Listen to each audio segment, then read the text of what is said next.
Hey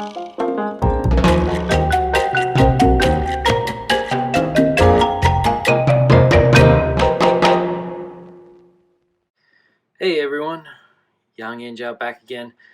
I totally forgot I ordered this. This came in the mail today. Jungle Comics #1 by Chuck Dixon, Kelsey Shanon. Chuck Dixon, the famous writer, creator of Batman villain Bane, longtime DC writer. Kelsey Shanon, who is racking them up. I believe he's also the illustrator of Allegiance Art's new upcoming book, Nora's Song. And we see here Jungle Comics #1, Dave Dorman cover. Holy crap, look at this cover. I think I need to talk to Dave. I have some projects I want him to do. Nice. Okay, so Jungle Comics. What's this all about? They give a nice intro here. Let's read this before we go on. During the golden age of comics, 1930s through 50s, there was an explosion of subject matter that populated the comic stands. There were westerns, war, superhero, horror, sci-fi, and, of course, jungle. What? You never heard of the genre called Jungle Comics? During this time, Tarzan films were big business, and leave it up to the comic industry to know a good thing when they see it. This was a way to get the attention of male readers by using the jungle as a jungle theme as an excuse to throw scantily clothed women in lurid situations in high adventure stories. However, after a while, the genre began to fade and was seemingly lost forever. But now we hope to bring it back, new modern spin. Okay, so what he said was absolutely true, and I mentioned it in other videos, and I'm going to talk about it again because I think it's important. What we think of comics now mostly as cape and tight superhero stories. It wasn't how it always was. There used to be a genre for everyone. You like romance? There were tons of romance comics. You like crime stories? They had crime stories. Sci-fi. Horror was huge. Horror was the start of the Comics Code Authority. Congress, of course, said, oh my gosh, we can't have kids liking things that we don't like. Now, Jungle Comics were a lot of, just like they said, scantily clad women. Think of like Tarzan, which we can see actually on this page. Tarzan-looking dude named Kanga. They would have women in bikinis, while the men were in loincloths, because when you're in the jungle, running through the bush, going through foliage that's razor sharp, and fighting animals, the uniform you want is the bikini. So this is actually split into two stories, which was weird. I didn't realize. We have this fantastic story by Chuck Dixon, art by Kelsey Shanon. And then the second one, Shauna the Firehair, story and art by Ben Dun.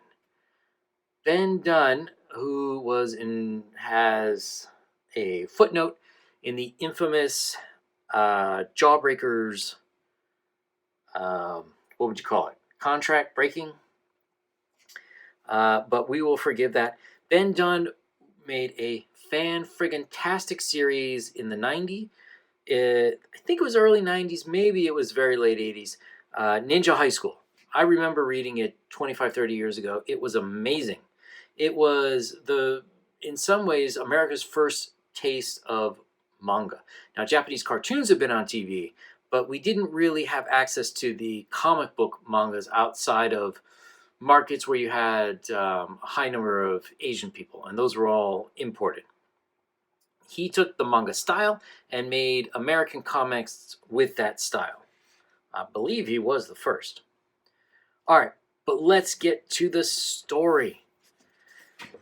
One thing we'll notice right away, these are traditional looking styles, right? We have heavy black lines. The colors are flat colors, which actually brings me to a point. We can see a little bit better on this page. Why is this on the higher quality paper? I mean, this is where you need. I understand Ben Dun owns, or his family owns, Antarctic Press, but this is where you need Alterna Comics. This would be so much better on newsprint. Oh, it's a shame. But at any rate, Jungle Guy, he kills a bunch of crocs. And we find out right away this is not going to be your typical jungle story. Because, of course, the black natives are all, let's not say worshipful, but they all respect him as their leader. But then you have one of the other guys who seems to be important. But was it necessary to risk your life? So, if you would allow us to own guns, they would never say that in an old one. Oh, Bukufu, the white man's weapons would only bring your people untold misery. Trust me, I know best. So, Chuck Dixon is really putting a twist on this series right from the beginning. Now, usually in the old series, it was the white man goes to the jungle and brings civilization to savages, that kind of stuff. He's clearly shown as a blowhard. So Chuck is in on the joke. So we have here, do as he says. Why must we? Who is he to act as the king of Mukunda? He beat the old king in combat, remember? All right. So then we have his woman who's here. And she is quite annoyed having to live in this jungle. We can see here, he brings her the alligator. What am I to do with that? I can make shoes or a purse, or I don't need those things. I need a trip to town. These magazines are a year old. And then you have him in his own little world. I make her a queen, and it's not enough. I mean it. I'm sick of this jungle. I need a week in Leopardville. At least they have running water there. So this is pretty funny. He seems like a guy who's playing out his fantasy. But the thing I like about it is he's not like a complete doofus. He has skills. Like, he starts talking to a freaking monkey. He understands monkey. That's pretty cool. So they go. Let's skip a couple pages here. Still liking the art. Still liking the colors. And there's a velociraptor.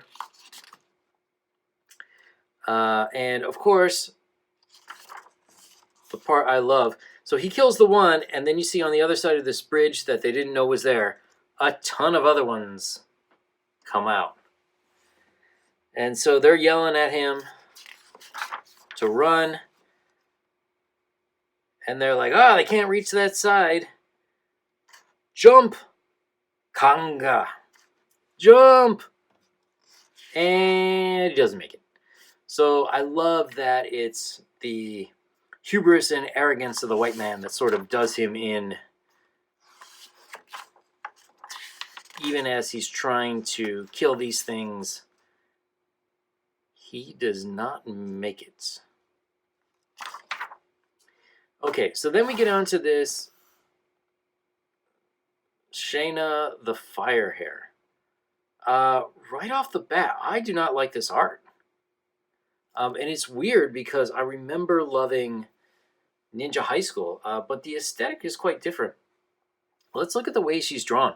She's clearly drawn as a woman. She's got hips, she's got breasts, but these angles, man, they should be more curves than these straight lines everywhere. It's quite unsettling. I'm not sure if she's diseased or what. All right, so she's living with, I don't know what these, are these like elves or something? It's not really clear. She gets picked up by a machine. This family, they're going to go rescue her or something. And I'm sorry, Ben Dun, but these colors are freaking awful.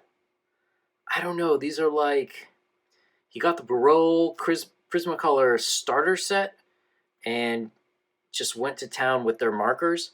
I don't know why would you? I don't know. Like, Brett R. Smith works for Antarctic a lot. Get that dude to do it. He's good. Really could have saved some of this. One of the other things I don't like is that it's too smooth. So if we look at the art, let's see if we can find a good looking one here.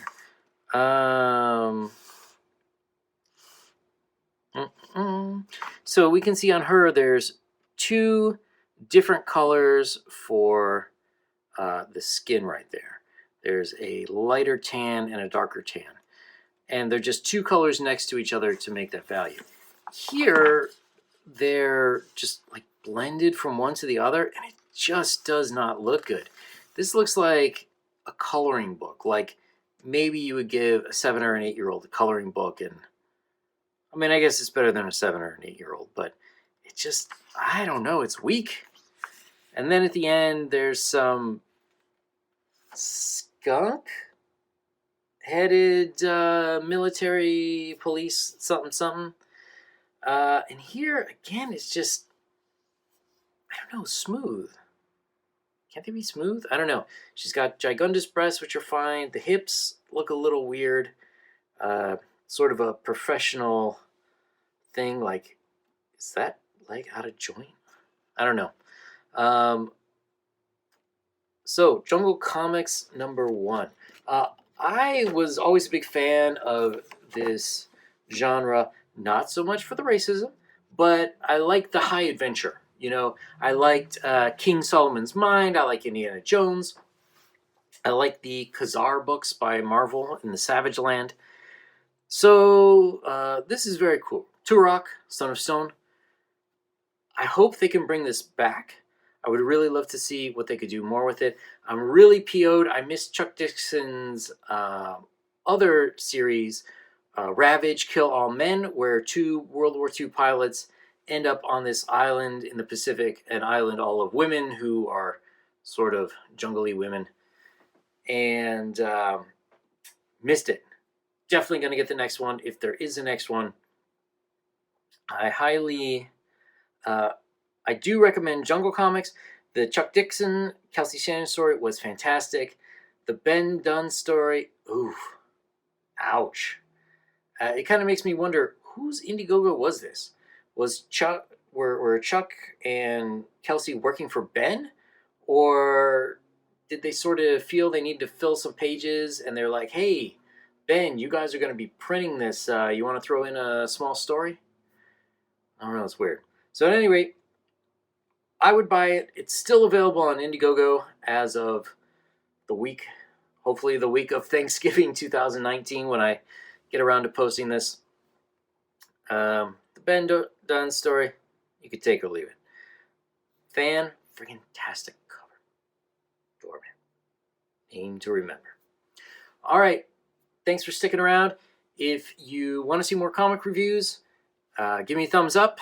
Subscribe to the channel. I'm going to be reviewing a lot more independent comics as time goes by. Just waiting for a lot to come in. And subscribe to the channel. Love to have you. Thanks a lot. Have a good holiday.